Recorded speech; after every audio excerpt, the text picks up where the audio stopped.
Dragon ball acai की story के last part में ओमनी किंग ने गोकू को यूनिवर्स 6 का न्यू अकाइसिन बना दिया था। गोकू के अकाइसिन बनते ही एक सेलेस्टियल इमेजेस के ग्रुप ने यहाँ ओमनी किंग के किंगडम पर अटैक किया, क्योंकि कूलर एंड फ्रीजा ने अब टीम अप कर लिया था। तो जल्दी वेजिटा का कूलर के साथ, यूनिवर्स 8 के अंदर अकाइसिन लिक्विड का सेलेस्टियल इमेज टायरा के साथ और यूनिवर्स 11 के अंदर बेलमोड एंड टोपो का प्रीमोर्डियल बीस्ट के साथ बैटल शुरू हो गया था। Last time ultra ego Vegeta ने गोल्डन कूलर की अच्छी खासी धुलाई करके यहाँ पर गोल्डन कूलर को काफ़ी हद तक डाउन कर दिया था और गोल्डन फ्रीजा ऑलमोस्ट पाइकॉन के साथ अपने बैटल को शुरू करने वाला था कि तभी सेलेस्टियल गार्डियन पाइकॉन यहाँ पर अपनी पावर के थोड़े से पोर्शन को अनलीज करता है और पाइकॉन की पावर का प्रेशर इतना ज़्यादा था कि यहाँ पर फ्रीजा की बॉडी ने कुछ टाइम तक काम करना छोड़ दिया था। तो फ्रीजा अपनी डिफीट को एक्सेप्ट करते हुए जेनम्बा के पॉड को ले जाने वाली बात पर एग्री हो जाता है।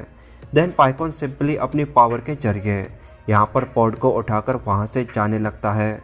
जाते टाइम पाइकॉन फ्रीजा से बोल कर जाता है कि अपकमिंग ग्रेट वॉर के अंदर हमें तुम्हारी भी ज़रूरत पड़ेगी। इसके बाद अपन को यूनिवर्स 11 का सीन आता है, जहाँ पर जिरेन एंड वो प्रीमोर्डियल बीस्ट बैटल के लिए एकदम रेडी थे कि तभी ये बीस्ट चट्टान की तरफ फेस करके यहाँ पर कहता है कि आखिर तुम्हें क्या चाहिए।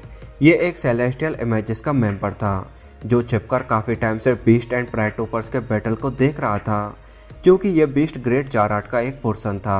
तो ये ऑलरेडी जानता था कि इसका नाम जॉर्की है एंड इसने अपनी डिवाइन पावर्स को यूज करके यहाँ पर आइडिया भी लगा लिया था कि आखिर इसे क्या चाहिए।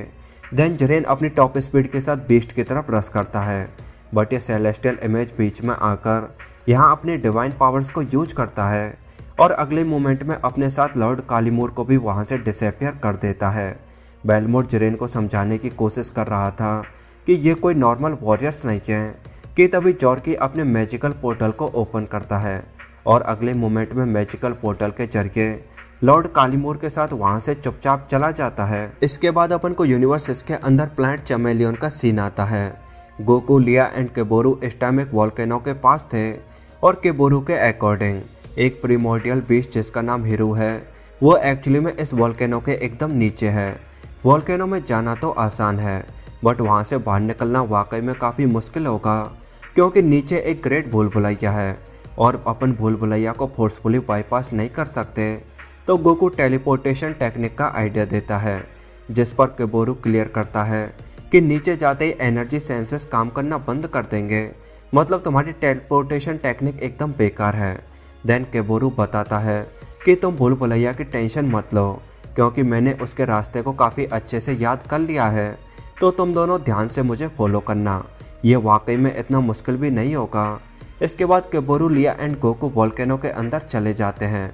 गोकू को अभी भी डाउट था कि वो बिना किसी डाउट के रास्ते को भटक सकता है, तो वो केबोरू से कहता है कि अगर मैं बाई चांस खो गया तो मैं सिंपली वॉल्स वगैरह को डिस्ट्रॉय करके बाहर निकल आऊँगा। जिस पर केबोरू क्लियर करता है कि अगर आपने कुछ भी ऐसा किया तो ये प्रीमोर्डियल बीस्ट की पावर को अनस्टेबल करके यहाँ पर एक बहुत ही बड़ा धमाका क्रिएट करेगा, जो आराम से पूरी की पूरी यूनिवर्स को हिला देगा।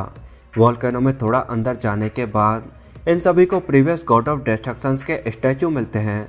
इसके थोड़े बाद उनको एक मेज दिखाई देती है, जहाँ से ढेर सारे रास्ते डिफरेंट डायरेक्शंस में जा रहे थे, बट जैसा कि केबोरू को आगे का रास्ता पता था तो वो सिंपली बीस्ट की तरफ निकल जाते हैं। यहाँ पर केबोरू बता रहा था कि यूनिवर्स का फर्स्ट गॉड ऑफ डिस्ट्रक्शन उस टाइम का most powerful God of destruction था। वो इवन एक सेलेस्टियल इमेज को भी बैटल के अंदर बराबरी की टक्कर दे पाता था, बट वो भी प्रीमोर्डियल बीस्ट हीरो की पावर को फुली कंट्रोल नहीं कर पाया। तो तुम्हें अपनी पावर पर ज़्यादा ओवर कॉन्फिडेंट होते हुए प्रीमोर्डियल बीस्ट के साथ ज़्यादा छेड़खानी नहीं करनी चाहिए। इधर यूनिवर्स 7 के प्लैनेट क्विनन पर golden cooler and ultra ego Vegeta का इंटेंस बैटल ऑनगोइंग था। कूलर एंड वेजिटा के बैटल के अंदर अल्ट्रा ईगो वेजिटा ने नो डाउट कूलर को कम्प्लीटली ओवरपावर्ड कर रखा था। कूलर इस टाइम अपनी पूरी कोशिश कर रहा था वेजिटा को पुश करने की, बट यहाँ पर देखा जाए तो सब कुछ पॉइंटलेस था। देन कूलर चिल्लाते हुए वेजिटा से पूछता है कि आखिर तुमने इस तरह के इंटेंस ट्रांसफॉर्मेशन को कैसे अचीव किया, जिस पर वेजिटा सोच रहा था कि कैकरॉट के अकाइसिन बनते ही मुझे रियलाइज हो गया था कि मेरे एंड कैकरॉट के बीच पावर का डिफरेंस काफ़ी ज़्यादा है। तो मैं लॉर्ड बीरोस के पास गया और मैंने उनसे सबसे हाई लेवल की ट्रेनिंग करने की रिक्वेस्ट की तो उन्होंने मुझे एंटी लैब डायमेंशन में ट्रेन करने भेज दिया। एंटी लैब डायमेंशन यूनिवर्स के डंपयार्ड की तरह थी जहाँ कभी इंटेंस हीट होती तो अगले मोमेंट में इंटेंस कोल्ड। वहाँ पर सर्वाइव करना किसी हेल में सर्वाइव करने के बराबर था। ये डायमेंशन लोगों की लाइफ को कम्प्लीटली रिजेक्ट करती थी। वहाँ पर ऐसा लगता था कि नेचर ही आपके खिलाफ हो। मैंने वहाँ पर 2 वीक्स बिना खाए पिए एंड बिना नींद के गुजारे थे। एंटी लैब डायमेंशन ने मुझे इतना ज़्यादा पुश किया कि आखिरी में मैंने डिस्ट्रक्शन के ट्रांसफॉर्मेशन यानी अल्ट्रा ईगो को अचीव कर लिया था।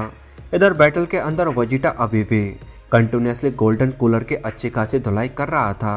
कूलर यहाँ पर वाकई में काफ़ी स्ट्रगल कर रहा था, बट वेजिटा के पंचेस की पावर इतनी ज़्यादा थी कि वेजिटा के अटैक्स की शॉकवेव्स ने यहाँ पर पूरे के पूरे प्लैनेट को डिस्ट्रॉय कर दिया था।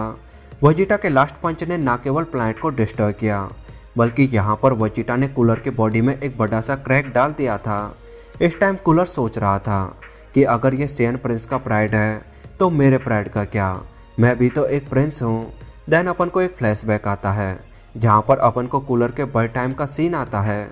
कूलर शुरुआत से ही सुपर पावरफुल था और टाइम के साथ कूलर ने अपने ब्रदर एंड फादर दोनों को हर तरीके से सरपास कर दिया था। वो दोनों कूलर से इतना ज़्यादा डरते थे कि उन्होंने धोखे से एक दिन कूलर पर अटैक किया और कूलर को हमेशा के लिए ट्रैप कर दिया। इसके बाद अल्ट्रा ईगो वेजिटा अपने हकाई के एनर्जी अटैक को चार्ज करते हुए यहाँ पर इस ऑनगोइंग बैटल को ओवर करने का डिसीजन लेता है कि तभी कूलर यहाँ पर एक ज़बरदस्त पावर अप करता है और अपनी न्यू गोल्डन फॉर्म के साथ कुछ इस तरह वेजिटा की तरफ रश करता है। यह ट्रांसफॉर्मेशन नो डाउट कूलर का अभी तक का मोस्ट पावरफुल ट्रांसफॉर्मेशन था। इस टाइम कूलर बोल रहा था कि हम दोनों ही अपनी अपनी रेस के प्रिंस हैं, तो अब देखते हैं कि किसके प्राइड में ज़्यादा पावर है। देन अपन को ये सीन आता है जहाँ पर कूलर ने एक बार फिर वेजिटा को ओवर पावर करना शुरू कर दिया था। इस टाइम इवन वेजिटा भी सोच रहा था कि आखिर इसकी पावर और कितनी ज़्यादा ग्रो होगी कि तभी कूलर एक पावरफुल एनर्जी बॉल के साथ यहाँ पर वेजिटा पर अटैक करता है और कूलर का ये वाला अटैक इतना ज़्यादा पावरफुल था कि ये प्लैनेट की एक साइड से जाता है और प्लैनेट की दूसरी साइड से बाहर निकलता है। देन कूलर एंड वेजिटा का एक बार फिर से क्लैश होता है। यहाँ पर कूलर बोल रहा था कि अब मैं जल्दी तुम्हें ओवर करके आगे फ्रीजा को वाइप आउट करूँगा, जिस पर वेजिटा कूलर के पंच को रोकते हुए यहाँ पर कहता है कि ज़्यादा उतावले मत बनाओ, मैंने अभी इस ट्रांसफॉर्मेशन की फुल पावर को शो नहीं किया है। इधर यूनिवर्स इसके अंदर गोकू एंड बाकी सभी ने करीब 100 टनल्स को क्रॉस कर लिया था, बट वो अभी भी बीस्ट के आसपास नहीं पहुंचे थे। देन केबोरू कहता है कि ये फाइनल टनल है, इसके आखिरी में अपन को प्रीमॉर्डियल बीस्ट मिलेगा। इसके बाद अपन को अगेन कूलर एंड वेजिटा का सीन आता है जहां इनके पंचेस के क्लैश ने यहाँ पर प्लैनेट को डिस्ट्रॉय करना शुरू कर दिया था। इस टाइम भी ये ऑलमोस्ट इक्वली बैटल कर रहे थे कि तभी कूलर कुछ इस तरह एनर्जी अटैक्स को चार्ज करके उनके जरिए वेजिटा पर अटैक करना शुरू करता है। वेजिटा ने यहाँ ऑलमोस्ट सभी एनर्जी बीम्स को डॉच कर दिया था कि तभी कूलर अचानक से आकर वेजिटा पर हेड ऑन एनर्जी अटैक करता है। यहाँ वेजिटा भी हार नहीं मानता, वो भी अपने आप को जैसे तैसे पुश करते करते कूलर के पास जाता है और कूलर पर भी हेड ऑन एक पावरफुल एनर्जी अटैक करता है। वेजिटा के लास्ट अटैक ने कूलर के आर्मर को एक बार फिर से ब्रेक कर दिया था। इसके बाद वेजिटा अपनी एनर्जी रिंग्स को यूज करते हुए यहाँ पर कूलर पर अटैक करता है और उसे माउंटेन के अंदर ट्रैप कर देता है। तो अब आप अपकमिंग वेजिटा एंड कूलर के बैटल के बारे में क्या सोचते हैं, let me know in comment box. I hope आपको वीडियो पसंद आई होगी। तो यार वीडियो पसंद आई हो तो वीडियो को लाइक करो एंड अगर अभी तक आपने चैनल को सब्सक्राइब नहीं किया है तो यार वेट किस बात का कर रहे हो, फटाफट चैनल को सब्सक्राइब करते हुए बेल आइकन को ऑन कर लो। बाकी thank you so much for watching and we will see you in the next Dragon Ball video. तब तक के लिए गुड बाय।